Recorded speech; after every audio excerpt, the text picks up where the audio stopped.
Welcome back to our channel, where we dive into the daily dramas that keep us glued to our screens. With spoilers for Beyond the Gates, Ted and Shanice still disagree about Leslie on May 8th. We have plenty to discuss for the May 8th episodes. Key takeaways: Shanice and Ted's conflict over Leslie intensifies. Johnny and Andre indulge in playful fantasies that bring them closer together. Martin and his cousin have a heart-to-heart conversation. And culinary expert Sunny Anderson makes a guest appearance. Smitty uncovers crucial intelligence while Grayson considers a potentially life-changing deal. Let's dive straight into the madness. The atmosphere was thick with suffocating tension, threatening to shatter the fragile foundation of trust between Shanice and Ted. It was basically a psychological battle. Wait, actually, let me go back a bit. I need to explain the context first. Okay, Shanice saw Ted have a moment of intimacy, or kind of empathy, with Leslie. And this is what's been bothering me for days. Leslie has always been incredibly rude to Shanice. Every time they cross paths, Leslie is sarcastic, insulting. She's generally a nightmare to deal with. And Shanice, who is truly a saint for enduring this, could obviously defend herself and retaliate. But the core issue isn't even Leslie. Actually, no, I should have mentioned that first. The issue is Ted. Why would Ted be so kind and understanding to a woman who is always so proactively disrespectful to her current partner? It creates this huge cognitive dissonance. Wait, is that the right term? Basically, it doesn't make any sense. He says he feels responsible for the person Leslie has become. But that doesn't explain why he should acknowledge her toxic behavior. I mean, not exactly, but something like that. Or maybe not, I don't know. If you feel guilty about someone's origins as a villain, you don't just let them trample on your new girlfriend. You have to set boundaries, but Ted doesn't set any boundaries. Strange. Really strange. This whole thing is weird. Let me go deeper into this because my brain is just jumping between ideas right now. Shanice is already dealing with so much emotional baggage in this relationship. What am I saying? Oh, right, Nicole. We cannot forget the Nicole factor. Shanice has had to navigate Ted's lingering, unresolved feelings for Nicole for what feels like an eternity. And now, just when you think they might stabilize, Leslie enters the chat. It is like Ted has this pathological need to be the savior or the emotional anchor for women from his past, completely disregarding the woman in his present. I am trying to objectively analyze Ted's psychological profile here, and it seems like he uses guilt as a shield against true intimacy. He feels responsible for Leslie. What does that even mean? Did he break her heart so badly that she turned into this cynical, sarcastic person? Did he ruin some opportunity for her? Whatever it is, Shanice is the one paying the price.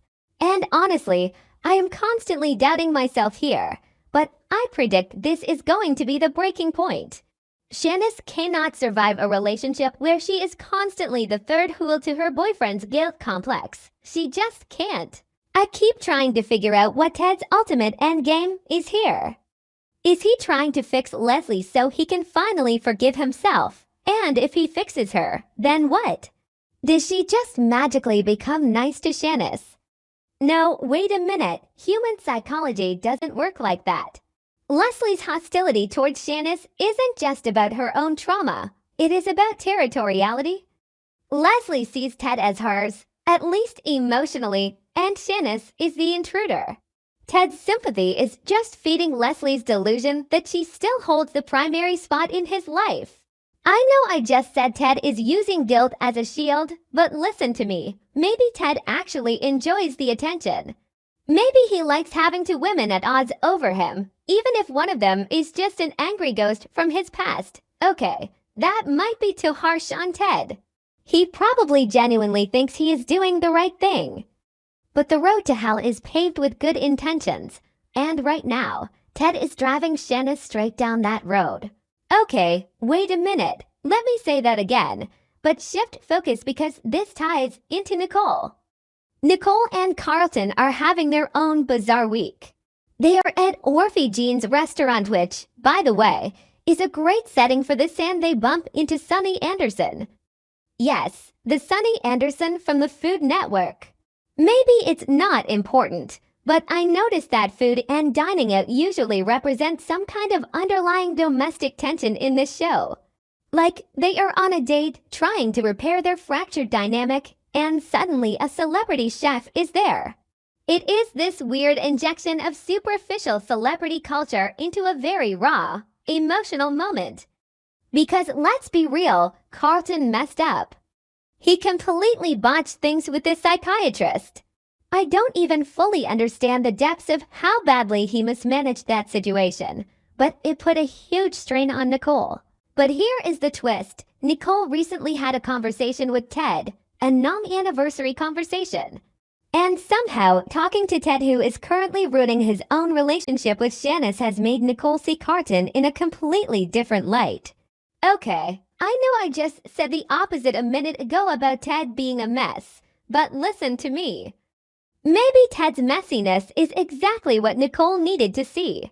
Maybe seeing Ted spiral with his guilt over Leslie made Nicole realize that Carlton, despite his massive flaws and the whole shrink debacle, is actually trying to move forward. Or maybe she is just settling. I keep going back and forth on this.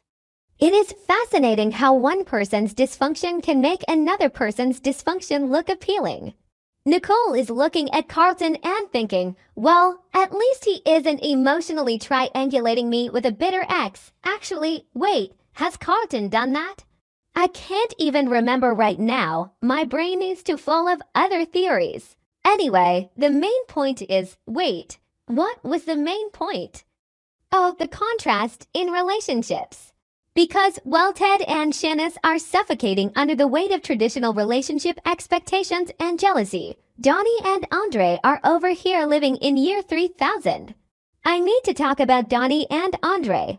They are continuing this non-traditional, open concept, improvisational marriage.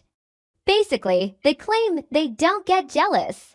Andre is always traveling, doing his photography thing, capturing the world, while Donnie is stepping back into her supermodel era. They live these massive, independent lives. And when they come together, they share these fantasies, these fun, wildly imaginative possibilities that somehow bring them closer. I am trying to sound smart here and call it a postmodern deconstruction of marital possessiveness, but honestly, it just sounds exhausting, but also kind of brilliant. I mean, not exactly, but something like that. Or maybe not, I don't know. They assert that there is zero jealousy, but human nature dictates. Wait, no, I shouldn't generalize. Maybe they really have transcended jealousy. They are exploring these romantic, exciting ideas on Friday, and it is supposed to be this bonding experience. But part of me is constantly waiting for the other shoe to drop. You can't just have a perfectly functioning open marriage on a drama series without someone eventually catching feelings or crossing an invisible line. But for now, they are the bright spot. The fun, sexy, and tethered couple. It is a fascinating juxtaposition against Ted and Shanice's claustrophobic drama. I find myself analyzing Andre's photography trips. What is he really looking for out there? Is his art a reflection of his inability to be tied down? Or is it just a job?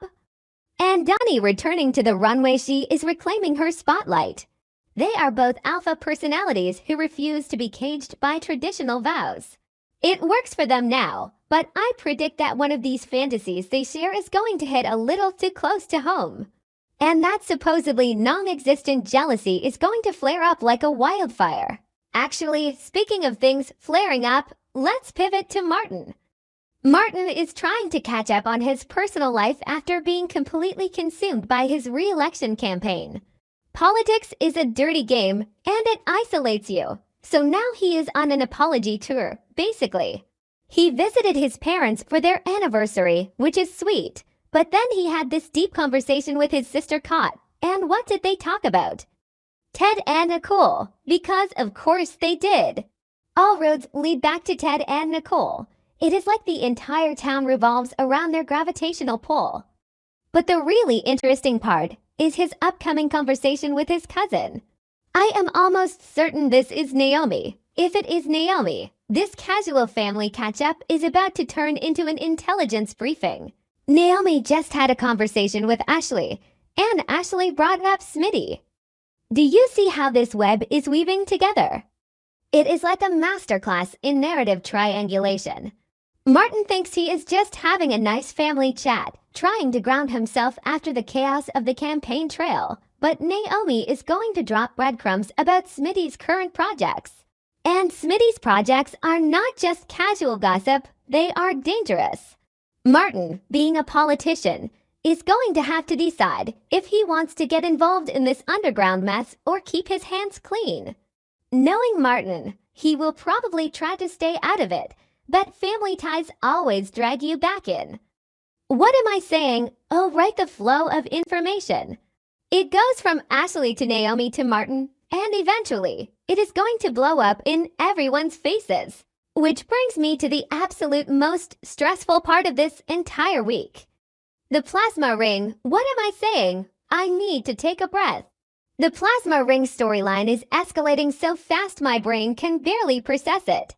Smitty, our relentless investigative reporter, has stumbled onto some critical intelligence. And this isn't just a minor scoop, this is the big one. I am predicting that Smitty has finally uncovered Laya's direct connection to the plasma ring. Jacob has been desperately trying to squeeze this exact information out of Grayson. Jacob is relentless, he's terrifying, and he knows Grayson is the weak link. But Smitty might have beaten Jacob to the punch. If Smitty publishes or acts on this intel before Jacob can contain it, the entire underground organization could be exposed. Laya's involvement changes everything. It elevates the stakes from a localized crime syndicate to something much more insidious. I am half analyzing the power dynamics here, and Laya seems to be the linchpin. But that doesn't explain why Grayson is suddenly making moves. Actually, it does explain it. Grayson is terrified. He realizes the walls are closing in, and if Smitty knows about Laya, it is only a matter of time before Smitty knows everything about Grayson's involvement too. Let's talk about Grayson's life-changing deal. He wants out. He has wanted out of the plasma ring for a long time. The money isn't worth it. Paying off his debt isn't worth the constant paranoia, the threat of violence, the sheer psychological torture of being under Jacob's thumb. Every time Grayson looks over his shoulder, he sees the consequences of his involvement. So he is making a deal with Jacob, a deal to escape. But let's be real for a second. Do you ever really escape an organization like the Plasma Ring? You don't just hand in your 2 weeks' notice to a criminal enterprise. Grayson is delusional if he thinks Jacob is going to let him walk away cleanly. Jacob is going to demand a sacrifice. Maybe he wants Grayson to take the fall for Laya. Or maybe he wants Grayson to eliminate Smitty. Oh God, wait a minute, that makes total sense. If Smitty has the intel and Grayson wants out, Jacob's price for Grayson's freedom could be silencing Smitty. I mean, not exactly, but something like that. It creates this incredible, suffocating tension. Grayson is basically choosing between his own life and his morality. He is standing at the edge of a cliff, and Jacob is offering him a parachute that is probably filled with rocks. I keep analyzing Grayson's facial expressions in these scenes, the way he hesitates before he speaks. It is the body language of a man who knows he is already dead, just trying to negotiate the terms of his funeral. I am overwhelmed by the implications. Let me circle back to Ted and Shanice for a second because my mind won't let it go. How does the mundane drama of a jealous girlfriend compare to the life-or-death stakes of the plasma ring? It is the duality of this show. We have Sonny Anderson serving up culinary delights at Orphegene's while Grayson is literally bartering for his soul in the shadows. It is brilliant pacing, but it gives me whiplash. But I still can't get over Ted. Why does he feel responsible for Leslie? Did he introduce her to something? Did he cause an accident? The show is holding back the core reason. and it is driving me insane. And Shanice is just collateral damage in Ted's unresolved guilt trip. I feel like Shanice needs to sit down with Donnie and Andre and learn how to detach. Like, basically, she needs to adopt some of Donnie's supermodel confidence and just walk away from Ted's mess. But she won't. She loves him. And love in this town is just a synonym for suffering. Strange, really strange. The whole thing is strange. Nicole looking at Carlton differently after talking to Ted. It makes me wonder if Nicole realizes that Ted is a sinking ship. Maybe she sees Carlton's flaws as manageable compared to Ted's deep-seated psychological complexes. Carlton might have ruined things with the shrink, but at least he isn't emotionally triangulating Nicole with a toxic ex. Well, actually, wait, has Carlton done that? I can't even remember right now. My brain is too full of plasma ring theories. If Smitty gets to Leia before Jacob gets to Grayson. No, wait. If Jacob uses Grayson to get to Leia. The permutations are endless. I am constantly correcting my own theories here. The only thing I know for sure is that Friday, May 8th is going to be a bloodbath, emotionally and maybe literally. Grayson's deal is going to backfire. I am calling it now. He thinks he is buying his freedom, but he is just signing a different kind of contract. And Smitty better watch his back, because investigative journalism in this town is essentially an extreme sport. Okay, I need to stop rambling, but there is just so much to unpack. I will probably change my mind about all of this tomorrow, but for now, this is where my head is at. The interconnectedness of Naomi talking to Ashley, who talks to Smitty, while Martin is just trying to be a good brother and son, while Donnie and Andre are living in a fantasy world. It is a lot. It's a lot. I need to rewatch the last 3 episodes just to make sure I didn't miss a clue about Leslie's past. Because there has to be something more there. There just has to be.